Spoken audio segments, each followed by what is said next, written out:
കർത്താവിൻ്റെ പരിശുദ്ധമായ നാമം വാഴ്ത്തപ്പെടുമാറാകട്ടെ. അനുഗ്രഹിക്കപ്പെട്ട ഈ നല്ല പ്രഭാതത്തിനായിട്ട് കർത്താവിന് സ്തോത്രം ചെയ്യുന്നു. ഈ പ്രഭാത സന്ദേശം കേൾക്കുന്ന എല്ലാ പ്രിയപ്പെട്ടവർക്കും വീണ്ടും വരുന്നവനായ ക്രിസ്തയേശുവിൻ്റെ നാമത്തിൽ എൻ്റെ പ്രഭാത വന്ദനങ്ങളെ ഈ നിമിഷം അർപ്പിക്കട്ടെ. സങ്കീർത്തനങ്ങൾ 132 അതിൻ്റെ 18-ാമത് വാക്യം. ഞാൻ അവൻ്റെ ശത്രുക്കളെ ലജ്ജ ധരിപ്പിക്കും, അവൻ്റെ തലയിലോ കിരീടം ശോഭിക്കും. ഈ വാക്യങ്ങൾക്കാണ് ദൈവത്തിന് സ്തോത്രം ചെയ്യുകയാണ്. ഇവിടെ നിങ്ങൾ ശ്രദ്ധിച്ചാൽ അറിയാൻ പറ്റുന്നൊരു കാര്യമുണ്ട്. 132-ാം സങ്കീർത്തനം അതിൻ്റെ ആദ്യ വാക്യത്തിൽ നമ്മൾ വായിക്കുന്ന ഇങ്ങനെയാണ്: യഹോവേ, ദാവീദിനെയും അവൻ്റെ സകല കഷ്ടതയെയും ഓർക്കണം എന്ന് പറഞ്ഞാണ് ഈ സങ്കീർത്തനം ആരംഭിക്കുന്നത്, അല്ലേ? അപ്പം ദൈവം ഒരു ദാവീദിൻ്റെ കഷ്ടതയെ ഓർക്കണമേ എന്ന് പറഞ്ഞ് പറയപ്പെടുന്ന ഒരു സങ്കീർത്തന ഭാഗമാണ്. ഇതൊരു ആരോഹണ ഗീതമായിട്ടാണ് നമുക്ക് ഈ സങ്കീർത്തനത്തിലെ തലക്കെട്ടിൽ കാണുവാൻ തക്കവണ്ണം ഇടവരുന്നത്.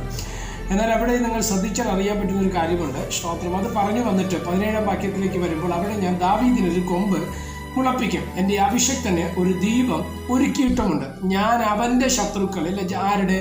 ദാവീദിൻ്റെ ശത്രുക്കളെ ലജ്ജ ധരിപ്പിക്കും. അവൻ്റെ തലയിലോ, ആരുടെ? ദാവീദിൻ്റെ തലയിലോ കിരീടം ശോഭിക്കും എന്നാണ് ഈ വാക്യത്തിൻ്റെ വാക്യം. അങ്ങനെ നമ്മൾ വായിക്കുന്നത്, അല്ലേ? എന്താ? ദാവീദിൻ്റെ ജീവിതത്തോടുള്ള ബന്ധത്തിൽ ദാവീദിനെ തകർക്കുവാൻ നോക്കിയ, ദാവീദിനെ നശിപ്പിക്കാൻ നോക്കിയ അനേകരുണ്ട്, അല്ലേ? പലപ്പോഴും പല മേഖലകളും, പ്രത്യേകിച്ച് ശൗൽ ഉൾപ്പെടെയുള്ള വ്യക്തികൾ ദാവീദിനെ ഏത് വിധേനയും തകർക്കണം എന്ന ലക്ഷ്യത്തോടു കൂടെയാണ് ദാവീദിനെതിരെ അവർ പോരാടുവാൻ തക്കവണ്ണം ഇടവന്നത്.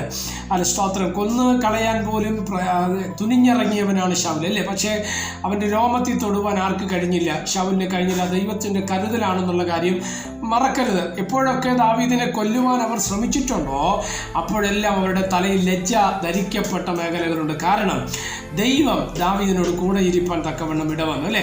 ഇന്ന് പ്രഭാതത്തിൽ ഈ സന്ദേശം നിങ്ങൾ കേൾക്കുമ്പോൾ ഒരു കാര്യം ഓർക്കുക.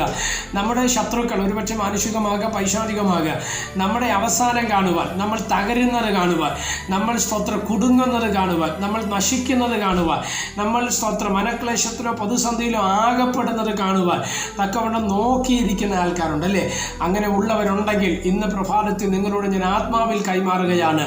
അവരുടെ തലയിൽ ലജ്ജ മൂടുന്ന ഒരു ദിവസമുണ്ട്. അവർ ഒരുക്കുന്ന സകല തന്ത്രങ്ങളെ, മനുഷ്യനാകട്ടെ പിശാചാകട്ടെ, ഒരുക്കുന്ന സകല തന്ത്രങ്ങളെയും തകർത്തു കളയാൻ കഴിയുന്ന ഒരു ദൈവം നമുക്ക് വേണ്ടി ഉണ്ട് എന്നുള്ള കാര്യം നിങ്ങൾ മറക്കരുത്.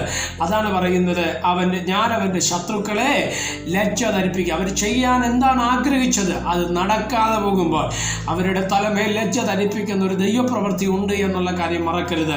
2, അവിടെ പറയുന്ന വേറൊരു ഭാഗമാണ്, ശത്രുക്കളുടെ മേൽ ലജ്ജ ധരിപ്പിക്കുക മാത്രമല്ല, ദാവീദിന്റെ തലയിലില്ലെങ്കിൽ അത് ദൈവമഹത്വമുള്ള ദൈവദാസനായ ദൈവമക്കളായ നിന്റെ തലയിലോ അവൻ കിരീടം ശോഭിപ്പിക്കുവാൻ തക്കവണ്ണം ഇടം. ഇതാണ് ദൈവത്തിൻ്റെ പ്രവൃത്തി എന്ന് പറയുന്നത്.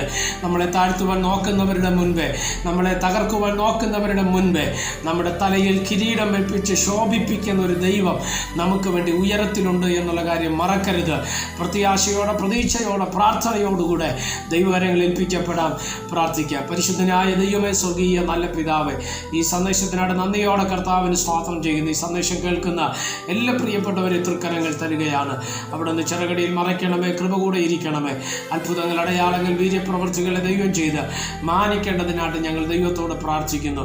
അദൃശ്യ മേഖലകൾക്കകത്തുള്ള, ദൃശ്യ മേഖലകൾക്കകത്തുള്ള സകല പ്രതിസന്ധികളെയും പോരാട്ടങ്ങളെയും വെല്ലുവിളികളെയും ദൈവം ഇവിടെ നഴിച്ചു മാറ്റിക്കൊണ്ട് യഹോവയുടെ മഹത്വം ഇന്ന് പ്രഭാതത്തിൽ ഞങ്ങൾക്ക് വേണ്ടി വെളിപ്പെട്ട് വരുവാൻ തക്കവണ്ണം ദൈവം ഇടവരുത്തേണ്ടതിനായിട്ട് ഞങ്ങൾ പ്രാർത്ഥിക്കുന്നു. സമസ്ത മേഖലകളെയും തൃക്കരങ്ങൾ തരുന്ന കൂടെ ഇരിക്കണം. മഹത്വം അങ്ങേക്ക്.